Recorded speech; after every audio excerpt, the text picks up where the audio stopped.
Morning. In the gospel today, Jesus speaks very strong words against Chorazin, Bethsaida, and Capernaum. Why? Because these towns had received so much. They heard Jesus, they saw his miracles, they experienced his presence, yet their lives remain unchanged. Nadungog natong ibanghilyo nga saway ni Kristo ang mga lugar sa Chorazin, sa Bethsaida ug sa Capernaum. Nganuman tungod kay kining mga lugara dinhi kasagara gihimo ni Kristo ang iyang mga milagro. Nakakita sila sa gahom ug sa kaayo ni Kristo. Apan nagpabilin gihapon sila sa ilang karaan nga pagkasila walay kausaban na hitabo sa ilang mga kinabuhi sa mga tao nga nagpuyo didto. Ang ebanghelyo nangutana nato karon nga kabuntagon. Unsa may atong gihimo sa mga grasya nga atong nadawat or gihatag sa Ginoo kanato. Karon nga panahon, mga igsuon, daghan na kayong pamaagi aron nga makakuha kita og access, maka gamit kita or makabasa kita sa pulong sa Ginoo. Sa atong mga cellphone, pwede na mabutangan og Biblia. Makadungog na ta og mga wali gikan sa internet. Makatambong tagmisa, pwede physical. Kung dili ka makatambong physical, pwede live stream. Pwede na ta makalakip og mga relihiyoso nga mga pagsaulog. O pwede po ta makapaambit og mga mensahe nga makadasig diha sa social media sama sa Facebook ug uban pa. Pero ang nagtangag nga pangutana mao ni, nag-usab ba ta sa atong kinabuhi? Pwede ta makahimo nga mamati og daghan nga mga wali pero mobalibad gyapon ta sa pagpasaylo, no? Daghan gyapon kanato. Daghan na ta nadungog mga wali about sa pagpasaylo, ikapila magpasaylo, unsa ang kaluoy sa Ginoo, pero hangtod karon mobalibad pagyapon pasaylo. Pwede ta magbutang og mga bersikulo diha sa atong social media, sa atong Facebook, magbutang ta diha og mga bersikulo nga mao ni ang Dios gugma, ang Dios maluluyon ug uban pa nga mga bersikulo. Apan magpadayon gihapon ta og panglibak. Pwede ta nga magtambong og santos nga misa matag adlaw paingon sa Domingo, pero maro gihapon ta sa atong pagpanarbaho. Limbungan gihapon ta sa atong pagpanarbaho.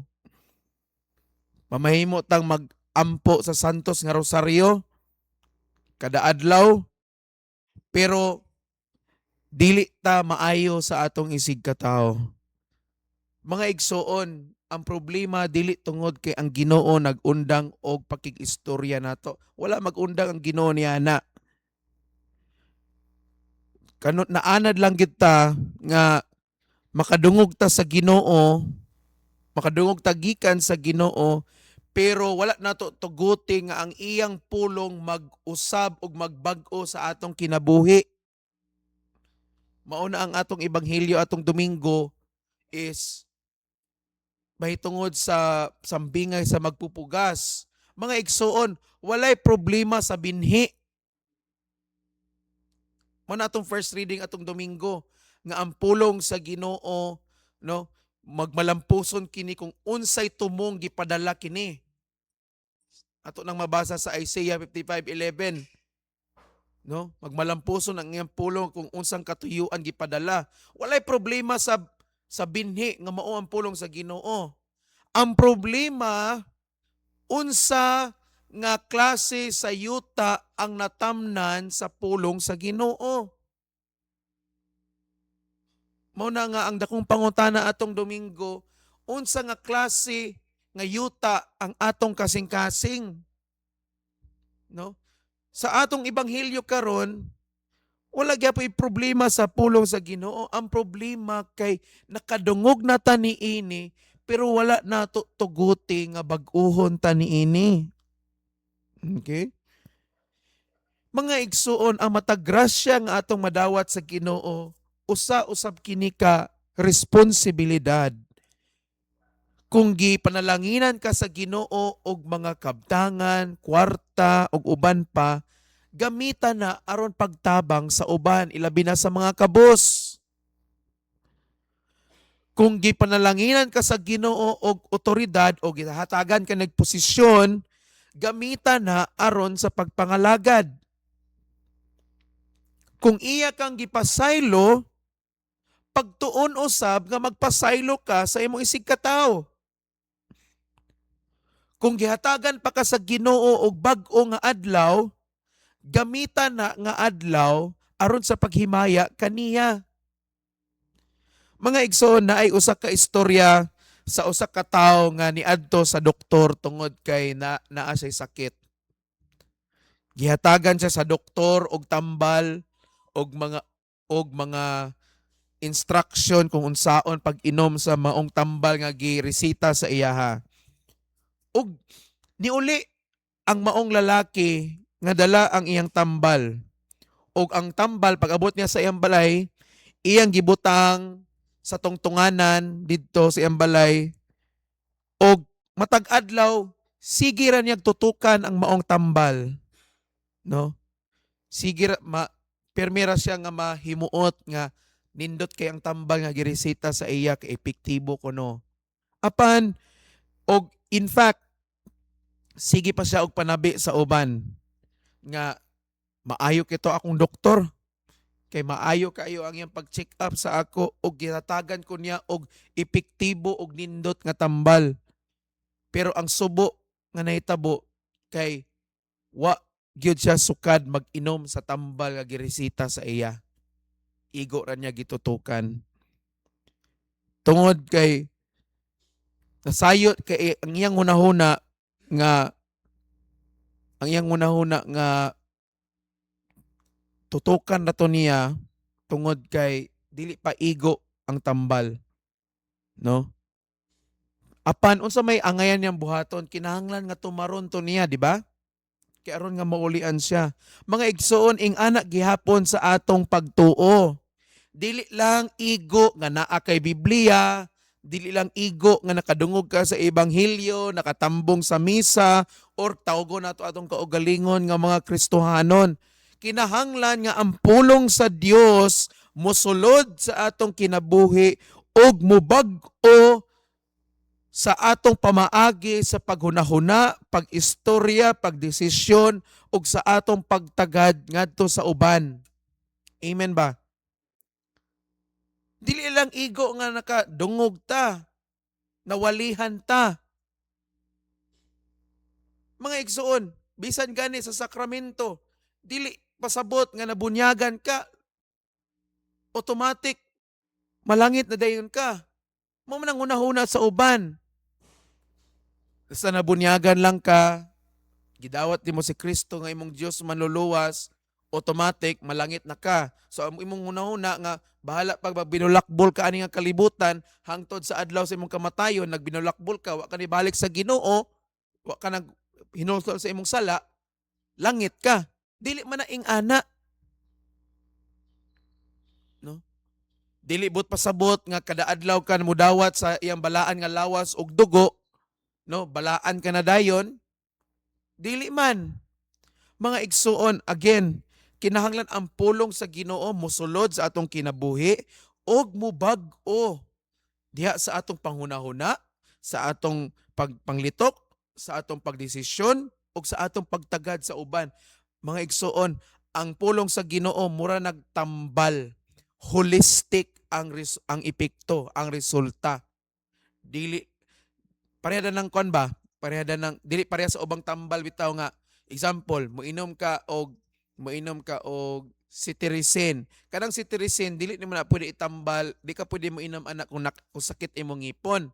Kay dili man na mao iyang function, na siya specific na function ra, no? na ay mga tambal nga holistic ang hatag niya nga kung moinom ka ani no tagaan ka niya og vitamins, tagaan ka niyang iron, tagaan ka niya kanang malagsik ka og uban pa nga epekto mo nagtawgon nila nga kanang 8 in 1, 10 in 1, no 100 in 1 nga mga tambal. Mga igsuon ing ana ang pulong sa Ginoo murag in 1. Dapat tanan sa atong aspeto sa atong kinabuhi mabag-o. So kung tan-awon nimo ang Kristohanon nga Kristohanon kunuhay pero wala mabag-o ang iyang kinabuhi, dili nato pasanginlan nga palpak ang pulong sa Ginoo, nga palpak ang Ginoo. Kay bisan sa atong ebanghelyo, si Kristo nag-ingon nga pagkaalaot nimo kurasin kung ang mga milagro nga gihimo diya sa imo ito na nahitabo sa Tiro ug sa Sidon, arang-arang pa ang Tiro ug Sidon sa adlaw sa paghukom kaysa nimo. Sa pagkaalaot nimo Betsaida, no? Kay kung ang mga milagro nga gihimo diya kanimo nahitabo sa Sodom, napaunta ang Sodom, di ba? Kay gipaulanan biya ang Sodom ug Gomora ug kalayo tungod sa grabe nga pagpakasala pero gitandi ni Kristo nga sus kung sa Sodom pa ni nahitabo naghinulsol ang mga tao. Kamo diha nagpakita nako sa akong gahom, nagpailan ako ninyo kinsa ko. Pero wala gyapon mabag-o ang inyong kinabuhi. Mga igsuon, ikapila na ta naka-experience sa kaayo, sa milagro, sa gugma, sa Ginoo. Ang pangutana na bag-o ba ang atong kinabuhi? Kay kung way kausaban ang atong kinabuhi, maapil kita kahukman. Silutan kita. No? Mga igsoon, ang dako nga trahedya sa kinabuhi dili ng gamay ra atong nadawat gikan sa Ginoo. Ang pinakadako nga trahedya nga pwedeng mahitabo sa atong kinabuhi kanang daghan nga grasya atong nadawat gikan sa Ginoo pero ang atong kinabuhi wala mausab. Mao nang pamalandungan nato karon nga adlaw. Nausab ba ang atong kinabuhi? Sa sige nimong simba nausab ba ang imong kinabuhi? Sa sige nimong ampo sa Ginoo nausab ba ang imong kinabuhi? Sa sige nimong basa sa Biblia nausab ba ang imong kinabuhi? Kita nga mga clergy sa atong pagpangalagad sa Ginoo, sa atong pagtubag isip mga clergy, mga diakono, mga pari, nausab ba ang atong kinabuhi o nagpabilin paghihapon ta sa atong karaan nga pagkinabuhi? Bantayunon kaayo mga igsuon.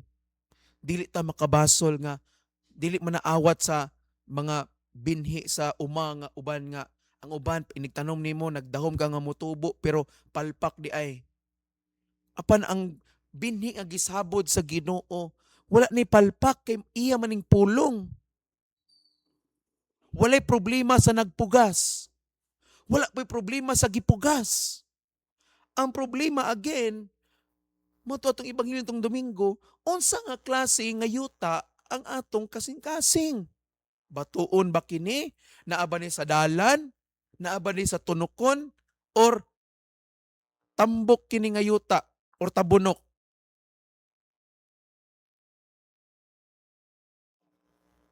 So, ang problema di ay is giunsa nato pag-receive ang pulong sa Ginoo. Giunsa nato pagdawat, no? Mga pagtulunan nga ato nakuha sa simbahan, giunsa nato pagdawat. Kitan-aw nimo, bisan ka ng tao nga kapila na ka bisan pag naungon nimo nagwali about sa pagpasaylo. Kung kanang tao mo refuse kay pag magpasaylo, di gina siya mausab. Dili gina niya ma-experience kung unsa ka maayo o unsa kanindot magpasaylo. Kay ngano man, pagpili man gihapon niya nga di magpasaylo. O makarelate kita anak kay dagan mga tao nga atong na himamat sa atong kinabuhi. Grabe na nimong tambag, grabe na nimong sulti, grabe na nimong maymay. Pero maora gyud po himuon. Usahay makalagot biya. Unya pag magka-problema, muduol sa imo, mangayog tambag. Mangayog tambag para dili sundon ang imong tambag. Tauhanon, makapungot baya. Kaya labi na bag makita nimo nga maura gyapong resulta niya. Dugay ag pakakuha nga dili na mao kay gahig ulo. Pero mao ni ang grasya sa Ginoo. Wala muundang ang Ginoo sa pagsabod gihapon o pagpugas sa iyang pulong sa atong kinabuhi. Wala siya muundang ana. Mao na ang grasya sa Ginoo. Ing ana siya ka maluluyon.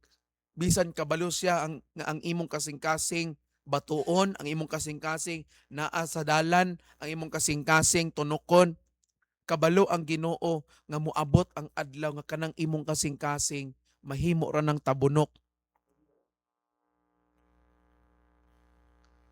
Unsaon man nato maigsuon na nga moabot ta ana. Kinahanglan magdesisyon ta sa atong kaugalingon nga himuon nato ang atong kasing-kasing nga tabunok aron nga ang pulong sa Ginoo makatisok og makagamot gayud og mamunga og daghan. Mauna ang atong unsa man, mauna ang atong lihok sa maong pagtuo. Di man ka pwede moingon nga Lord, bag-uha ko, nagtuo gi ko Lord, nga ikaw rin makabag-o nako. Pero ikaw mismo sa imong galingon, nagpabilin ka gayg ulo. Asa man ang imong lihok? Dapat ikaw mismo magdesisyon ka, mao na imong lihok nimo. Di na ko muunda na ko pagpagayag ulo. Mamati na ko sa tambag. Mamati ko sa akong ginikanan. Mamati ko sa akong lideres. Mamati ko kung unsay giwali. Magsunod ko sa pulong sa Ginoo. Magsunod ko sa iyang pamaagi. Mauna ang lihok. Ayaw paghulat nga ang imong unahuna usay ang unahuna sa tawo nga bag-o ang Ginoo ray makabag-o nako niya magulat ka ba nga murag magic bitaw nga hikapon ka sa Ginoo niya murag pagmata nimo sunod kay nabag-o nako dili man ingana magsugod na sa desisyon nato kanang tapulan walihan nimo na sa pagkatapulan kung unsa epekto sa pagkatapulan kung di na magdesisyon nga magkugi magpabilin ra gyapon ang tapulan. Ang absinot mao gihapon. Ang sige kalit mao gihapon. Ang mga libakiro mao gihapon. So mo na mga igsuon. Ang atong basihan sa atong pagkamabungahon dili tungod kay gitawag ta Kristohanon wala man na. Ngalan ra man na. Pero kung walay bunga makita sa atong kinabuhi, di kita mailhan. Sama sa kahoy, bisan pagkailak ka sa lawas sa kahoy, kining kahoy santol man ni. Unless nga di na mamungag santol, way mo tuo nimo. Di ba? Unless wa kay makita nga ebidensya nga santol na, di jok maglisod gigag tuo. Ing ana atong kinabuhi unless nga way makita nga bunga sa atong pagtambong sa misa, pagampo, pagpuasa ug uban pa dili gid ta matawag nga Kristohanon. Ug labaw sa tanan ang pinaka-epektibo nga bunga gugma. Kung di ganit ta maghinigugma ay sa usag-usa, di gid ta mailhan sa kalibutan nga iya ta mga tinun-an sa Dios. Kay ang bunga sa atong pagkakristohanon mao ang gugma. Amen ba? Please stand.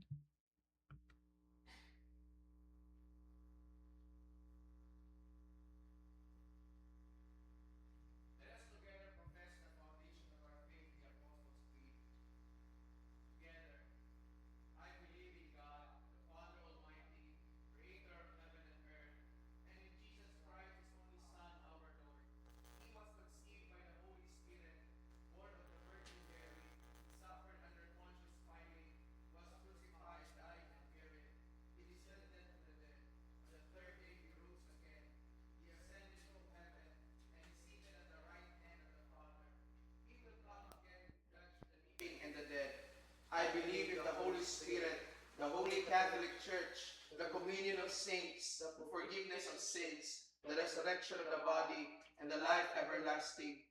Amen. The suffragist said, O Lord, show your mercy upon us. Grant us your salvation. Endue your ministers with righteousness. Make your choosing people joyful. Give peace, O Lord, in all the world. For only in you can we live in safety. Lord, keep this nation under your care. Guide the way of justice and truth. Let your way be known upon earth. Your servant health among our nations. Let not the needy, O Lord, be forgotten. Lord of hope, the poor be taken away. Create in us clean hearts, O God. And sustain us with your Holy Spirit. Magapot. Heavenly Father, thank you for reminding us karon nga pagtago ng ining adlaw o Dios nga ihatagan kami sa daghan nga mga grasya sa among kinabuhi. Apan Ginoo, salamat usab kay imo kami gikahinumduman. Nga kini nga mga grasya Ginoo nga among nadawat gikan kanimo mag-enable, magtugot kini kanamo Ginoo nga mausab ang among kinabuhi. Salamat o Dios nga nag-ampo kami sa dugang pangagrasya Ginoo nga imong ihatag nga among ma-overcome Ginoo ang tanan nga mga babag sa among kinabuhi nga mao'y rason nga dili kami mausab, especially Ginoo sa mga angay usabon nga mga kahuyangon, sa mga sala Ginoo nga wala pa ma-overcome hangtod karon. Ginoo, nangayop nagkinahanglan kami sa imong tabang ug sa imong kaluoy ug sa imong grasya Ginoo aron nga mahimo namo kini. Aron o Dios magapamunga kami sa among pagkakristohanon. Ginoo, mao kini ang among pag-ampo. Ginoo, ang among pagpapalagay. Tabangi kami amahan, kami mga alag at mga simbahan, wala ang mga Kristus tawag. Nga, diya sa matag-adlaw na ang pulong, nakatag na pinagro amahan, sa matag-adlaw, ang mong labas ng tubo, ang amo na, tayo kami nga, diya sa mga pagpinapis matag-adlaw, so wahit man sa imong pulong, kung dyan sa kami ito.